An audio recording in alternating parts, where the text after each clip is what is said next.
Tennessee at Indy. This is a very weird game. Indianapolis is a 4-point favorite. The If I'm looking at this right in the Action app and on actionnetwork.com, where I can see the betting ticket splits and the money splits, the public, meaning the tickets, are coming in on Tennessee, but the money is leaning Indy.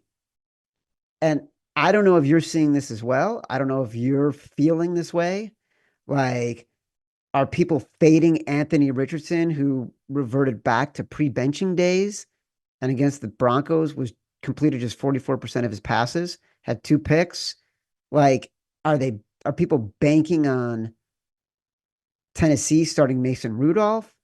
What are you seeing here? Yeah, I would say that it's definitely Mason Rudolph to me that like they want to, because we already talked about coming into last week. That was historical what Tennessee's done, them not covering. I mean, Evan obviously has a number, but like it's rare and unique. Teams only have 2 covers, whatever they're at this point through the season. Like usually the books over adjust just to because they know that the public's going to keep fading that side. And like this honestly, I want to be on the Colts. I'll be honest, Chad. Like coming to Well, so this, do I. But like, I can't. are we really going to let Mason Rudolph scare us off? Though that's what I was going to say to you. Are we really going to let that screw us here? No, Because no. Honestly, it's not Mason Rudolph to me. It's why did this number move down? Like, it moved from 4.5 to 4, which is great, but the money is on the Colts. So why would bookmakers move this based on the public liking the Titans? That's no, not I thought it was because of the Mason Rudolph Will Levis thing. That to me okay. that's what I thought the movement was. Like I know it's not much, but I have him a full point better than Will Levis. So like to me, this should keep going. I think it should be at 3.5. Which again, right now I'm showing value on Tennessee. I should be betting Tennessee, I know, but we've talked. This Colts team has just been better all season at home, especially Anthony Richardson's been better at home in this. So yeah, it's just.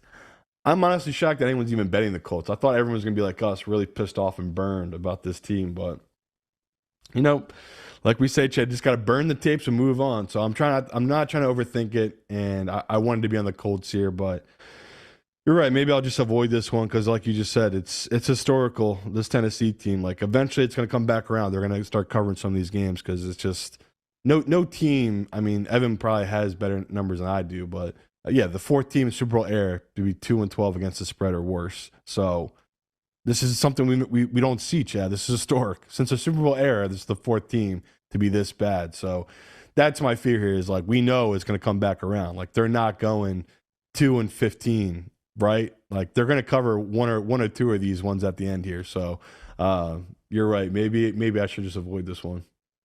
Well, I'll leave it on the list. We can see what happens over the next 48 hours. We're certainly going to get some sharp calls about it because people do like the Colts here. And, you know, maybe we're willing to go back into the fire. If Jonathan Taylor has the courage to get back on that field, to go back to practice after a rookie mistake and an epic meltdown that I really do believe that cost his team the game. I haven't watched Shane Steichen's press conference post game, and I haven't sort of looked for his quotes about that in the last 48 hours. But I did watch Sean Payton just because I love Sean Payton. I think he's, brilliant and funny and one of the more honest coaches. And he couldn't even find the words to talk about that Jonathan Taylor drop of the ball before he got into the end zone. That's it. That's the game. They're down 13 points, the Broncos. We're winning our bet. Bo Nix was having a terrible game. That was just epic. So if he can do it, we can do it.